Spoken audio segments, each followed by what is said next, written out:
How's it going, everybody? This is Andrew with Tea with Andrew here for another discussion about. I actually had a request, which is awesome. It's always nice when people come in and say, "Hey, will you do a class on this?" And we actually got that this week, so it's exciting. Just question about advertising rules, what's being followed, what's not. It's kind of depressing how often you see people not following the rules. I don't believe most of the time that it's done because of malice or trying to do something wrong. I think they just don't know the rules. And the problem is you can get in a lot of trouble for that. So I just going to go through, I pulled some stuff from the legal update course. I pulled some stuff from the broker responsibility course.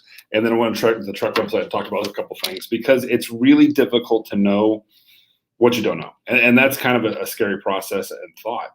So I'm just going to go into it. I'm going to read some stuff and then talk about it. And then maybe get Brian on to talk about some things he's seen and done.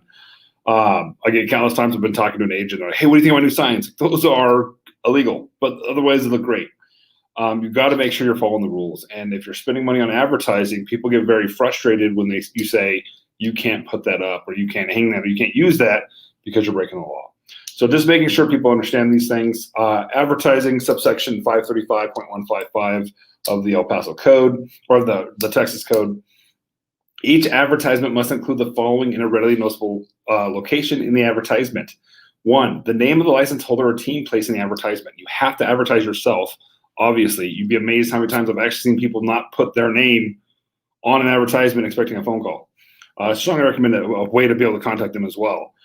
2, the broker's name and at least half the size of the largest contact information for any sales agent, associate broker, or team name contained in the advertisement. We'll get into what is classified as a contact information in a moment.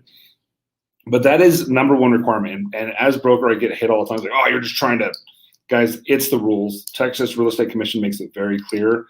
You cannot advertise yourself as a company. You have to advertise the company. You're paying fees. You're a member of that brokerage for a reason. You have to advertise and put their name in every single thing you do. And it has to be 50% of the largest piece. So we're going to the minute.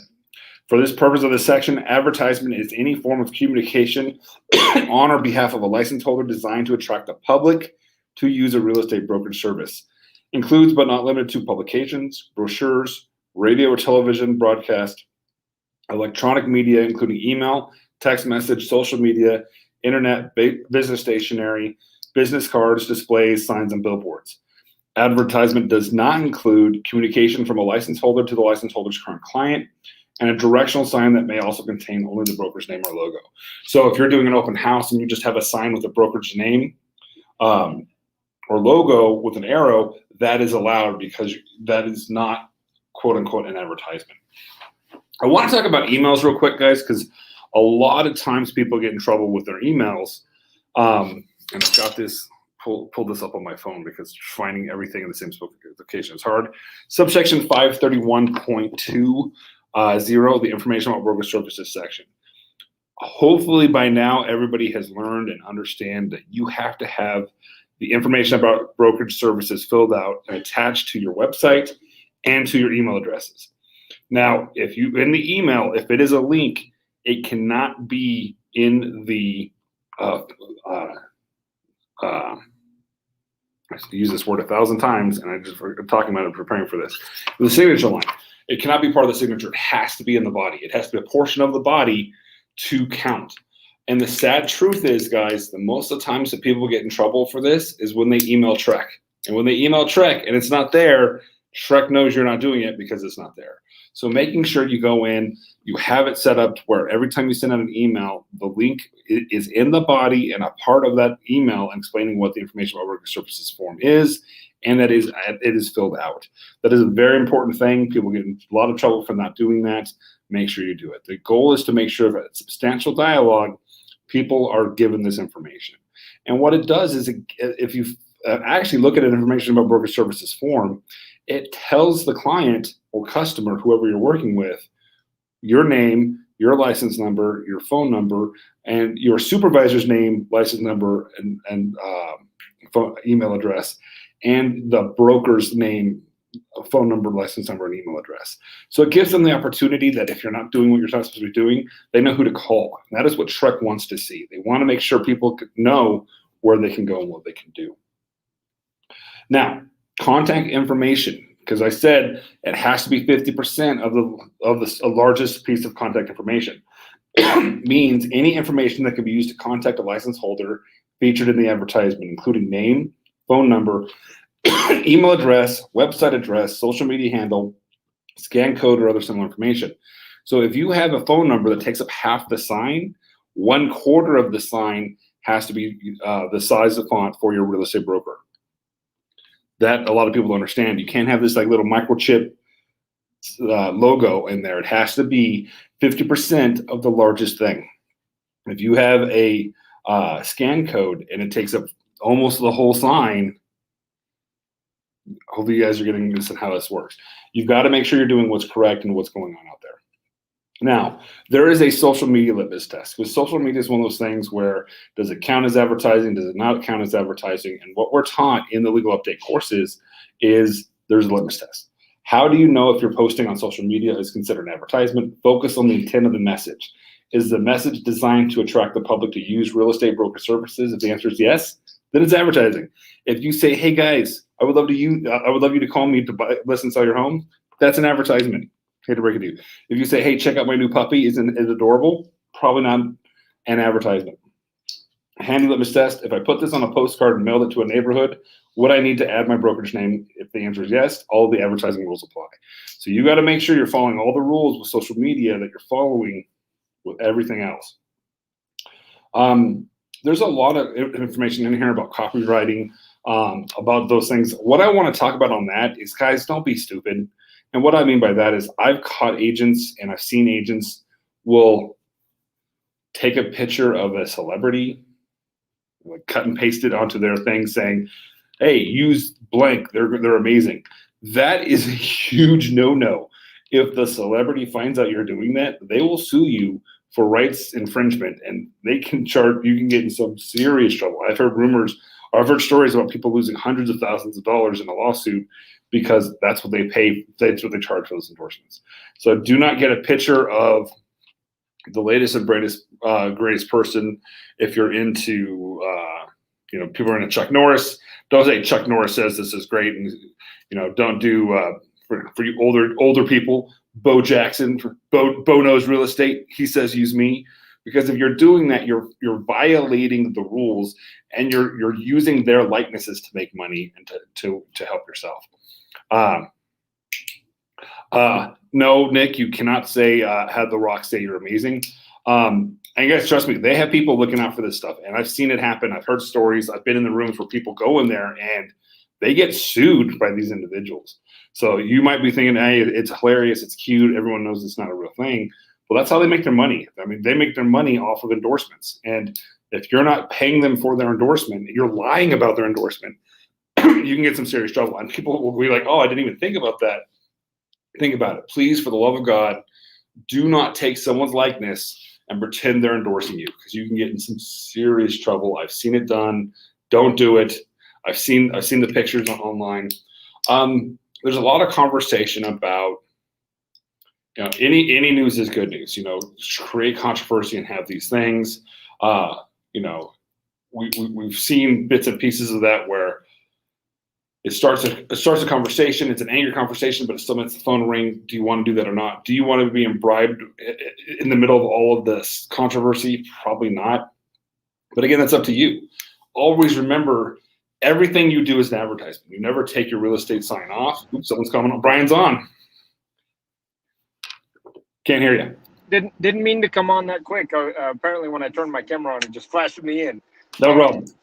But you know what? It actually has a good point. One of the things that I wanted to mention on the endorsements or likeness is memes. Memes are dangerous because memes are something that we think that it's okay. But remember, you're in a different field.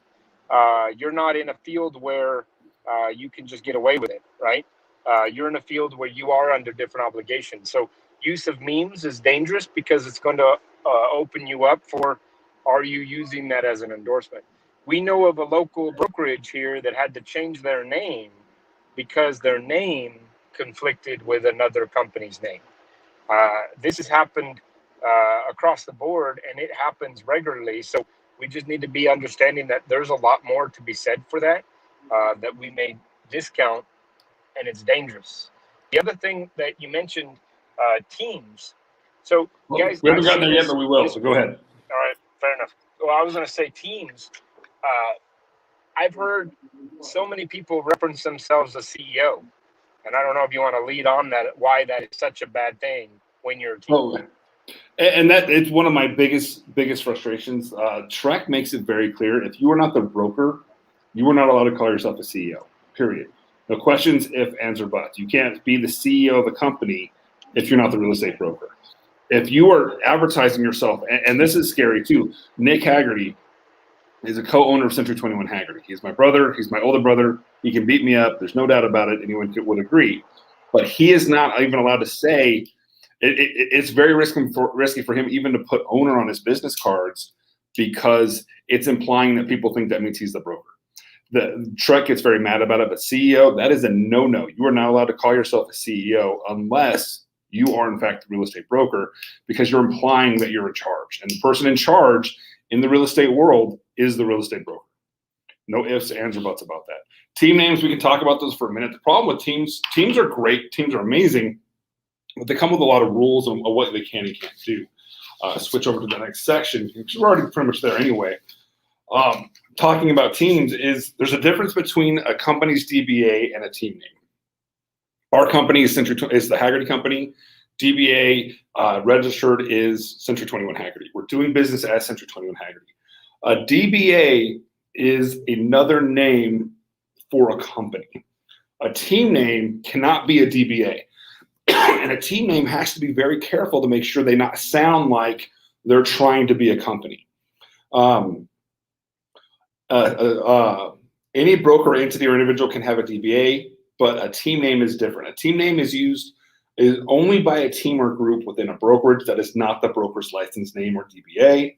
Team name is defined as a name used by one or more license holders that will be important when discussing branding. Team name requirements and restrictions. Name must end with the word team or group. Now, that was a huge issue. In El Paso, we'll give a good example. Team Juan Uribe was here forever.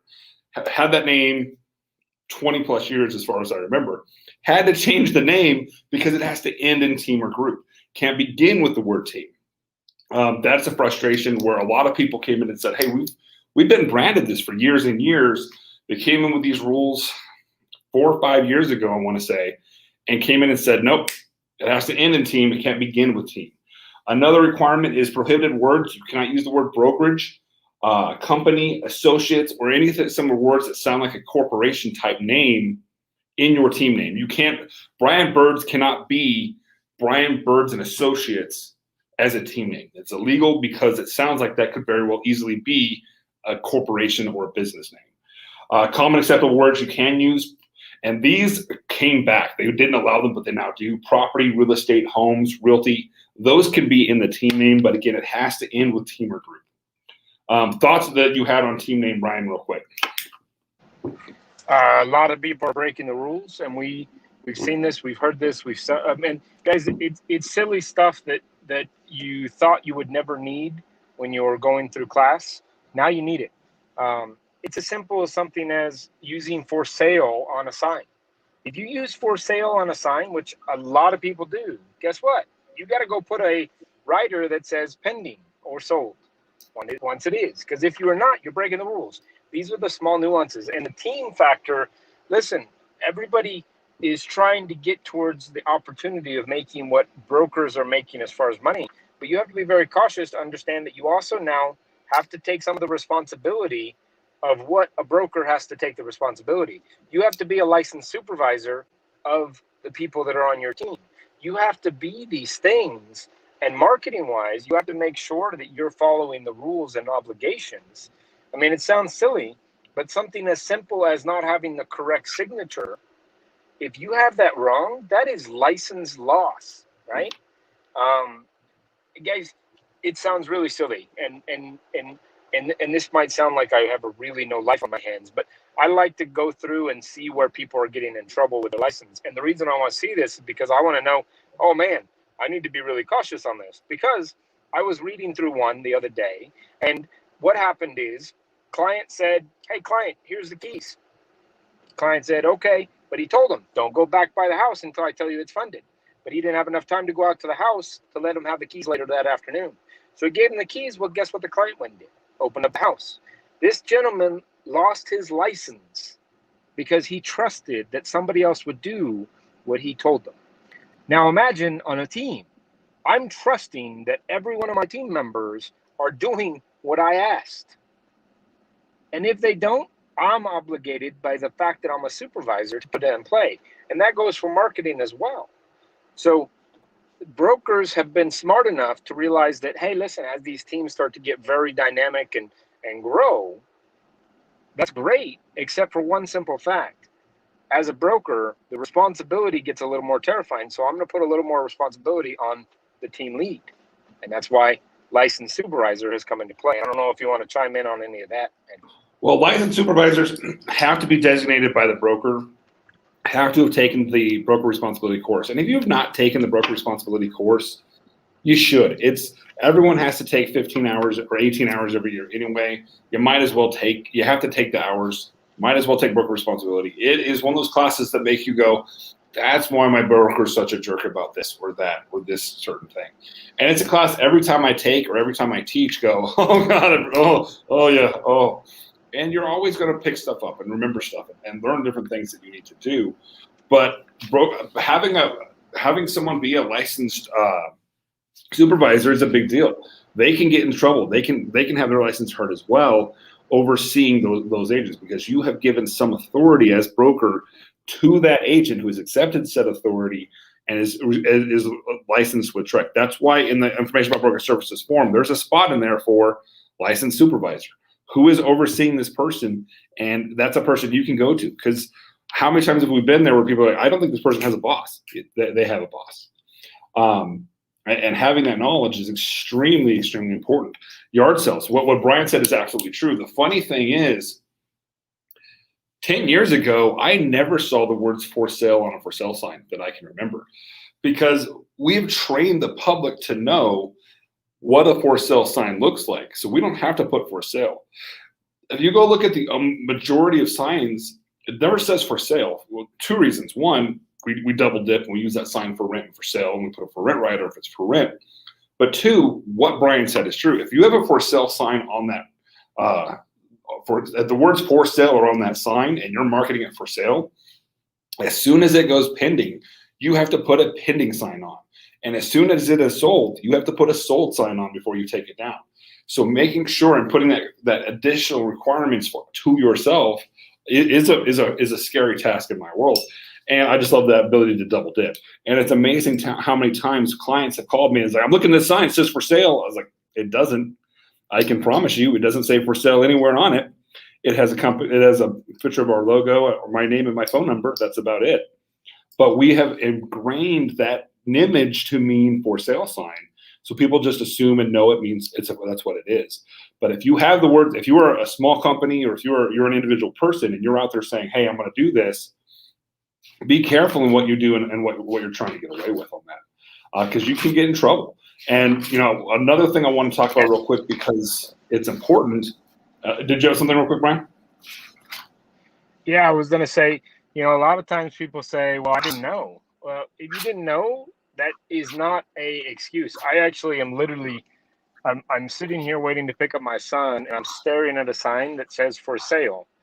I know for a fact that house is pending as we speak, and it has no pending sign. That is the point. Like, it is so blatant. And guys, listen, granted, it takes, I would have to be that person that goes and files a complaint. You're not worried about a person like me. You're not worried about a person like Andrew. You're worried about that person that didn't get that house because they thought it was for sale and they didn't, and it wasn't showing that pending. That's the person that you're worried about, because guess what? They love to take everybody down if they're going down. Well, and here's the issue, guys, and this is what people don't realize. I have a client who really wants a listing. And I say, hey, my client really wants this listing. And your answer to me is, oh, it's already sold. But if you don't change it on the MLS, You don't change it on Zillow. You don't change it on any of these things. My client keeps looking at this house that they want up very badly, looks it up, and still sees forever and ever and ever it's available. That really frustrates them. And if that is the case, if that is something we're doing, you've got to be very careful about making sure what you can and can't do, of making sure that they're actually following through, because they're going to be pissed and they're going to call you a liar, saying you just don't want to sell me this house. It's still just marketing for sale. I've had to literally screenshot my conversation with people. Like, I talked to them 7 times, and all 7 times they told me it's sold. I am sorry they didn't change the MLS. There's nothing I can do about it. But if I go by your house and it's got a for sale sign with a pending, and now after you've made me look bad in front of my client, there's more of a chance I'm going to be calling on you and getting you in trouble. And those are the people who are going to be doing it. While we're talking about these rules, on the advertising, just to kind of clarify too, the other thing that's being really dangerous is mentioning features or personal property in the comments. So mentioning things like, we had one that was an issue. The seller actually asked us to advertise the hot tub. We advertised the hot tub. We sold it with the anticipation that the hot tub would go along with it. Well, guess what? Seller decided to move the hot tub the day before closing. I mean, the question is, was it valid? It was in the MLS. It was advertised. Did they put it on realty? No, but who's going to end up? It's going to be bad no matter what. And this is the downside to advertising. If you advertise something, you have to have your ducks in a row. You have to have your P's and Q's. You also have to have your T's crossed and your I's dotted, right? You have to have all this stuff going. You have to have the politeness of what you're trying to work with the transaction. But at the same time, guys, advertising is a dangerous game, because you have Zillow, you have Trulia, you have Realtor.com, and let's say that one is not updated and one is, it can lead to a big headache. So keeping a supervised nature of this is key. The other thing with advertising, because this is where we tend to get in trouble too a lot, is, I've talked about it 1,000 times with one of the classes, like Facebook. But Facebook, man, if you put an advertising out there that just says, hey, but you can live in this house for $800 a month, and you have not explained how you came up with $800 a month, you have violated Regulation Z of RESPA, and you can get some serious trouble. So be very careful about what you do and don't do on those regards. The other thing I want to talk about real fast, because it kind of goes with advertising but doesn't, but you're not an attorney. Don't try to be an attorney. Don't ever tell your client that this is a legal binding contract because blank. You're interpreting law. That is illegal. You can't do that. Don't tell people that I can help get you out of a contract. Be very careful about anything that could be practicing law. And it's a lot of things that can be. It's not up to you to decide, okay, well, this is binding. They have to buy this house, or they can't get out of it, or they don't close by the 13th and the deal's dead and there's nothing we can do. We could say, hey, based on the contract, this contract expires on the 30th. Not at the 30th, you have the right to blank, blank, and blank. Be very careful what you can and can't do in your legal proceedings, because you are not allowed to pay for an attorney for this transaction, which I thought is a weird thing, but that's one of the things that you're not allowed to do. So be careful about that. When you're advertising, be very careful, and be cognizant of the fact that there's 2,900 realtors, any of them who are angry at you because they didn't get their listing, angry at you because they didn't sell the house, angry at you because you accidentally cut them off leaving the board and didn't realize it. Whatever it is, can find a reason that you're doing something wrong. Make sure you're being very careful. Everything you're doing is public. Brian is in a weird spot where most people aren't. He's kind of at the he's at the top. He does a lot of business, and there's 2 ways to look at Brian. You can look at Brian and say this guy works really hard and he spends a lot of money on advertising, or you can say he's doing something underhanded and he's stealing from all of us because we're whatever. And if you have that mentality, you're gonna try to get spiteful and do things. And I guarantee Brian triple checks his stuff more than anybody else, because he gets more complaints than anybody else. I, as a member of the board, frustrate people quite often. So there's a lot of times where I have to make sure stuff is being done correctly on our end as well. Because if I say something to upset another agent, there's times where I've gotten phone calls the day after more board meetings. So it is what it is, but you've got to make sure, always assume, because it's going to be, everything you put out as an advertisement is going to be scrutinized. It's scrutinized by your competition, your clients, the Texas Real Estate Commission, and it's got to be done correctly. And if you're not a broker, you better have your broker review it before it goes out. And I've told my agents, like, if I okayed it, it's all my fault. You're 100% innocent if I went through me and it's wrong. If I didn't see it, we're going to have some problems together. It's just a thought. Always have someone else look at it, because a second set of eyes, a third set of eyes will catch something that you missed more often than not. And you do not want to notice that you made a mistake on a flyer after you've printed 500 of them. You don't want to notice you made a mistake on a billboard after it's up. Not the right time to do checking. And I would also just relate to the fact that, listen, the Texas Realtor Association legal hotline is very valuable, and they will give you a lot of, they can't give you legal advice, but they will interpret what it states. So whether this is contract-based, whether this is marketing, they will get you a lot of information. And I will say, minus what it used to be, 3 years ago, you would have to call and they'd call you back, and then you missed the call and then you call you back. Now they have answered every time that I've called in that call. I mean, minus maybe a minute or two online. Yeah. So, and when I first started the business, the broker had to call. The only person they would accept a call from is the broker. Now they still will notify the broker anytime a call has been made, which is huge, because if I get a call that says so and so has called the legal hotline, I'm going to find out why and make sure what's going on. But everyone can call now, and it used to be you would call, you'd get on a call list, never failed. You'd be on an important call and couldn't answer the phone, and you have to start the process all over again. It was a nightmare. But I'm really impressed with the Texas Realtors. They put a lot of money into that program, and usually within 2 to 3 minutes you're talking to an attorney. But when you call, make sure you have your license number. Everybody should have that memorized, but if you don't, make sure you have that. They're going to require that to be able to move forward. Yeah, and just if you're in doubt, ask questions. Ask questions of your broker. Ask questions of people that have been in the business for a long time. A lot of times we, as agents that have been in the business for a long time, we anticipate that the other person on the other side understands it. The whole CEO business, I'm sure that the people that have their label as CEO, they probably didn't do it out of the basis that they knew it was wrong. They did it because they didn't know it was wrong, right? And if you don't know, you don't know. I mean, that's the common misconception, is that sometimes just not staying in tune, not tuning into classes like this.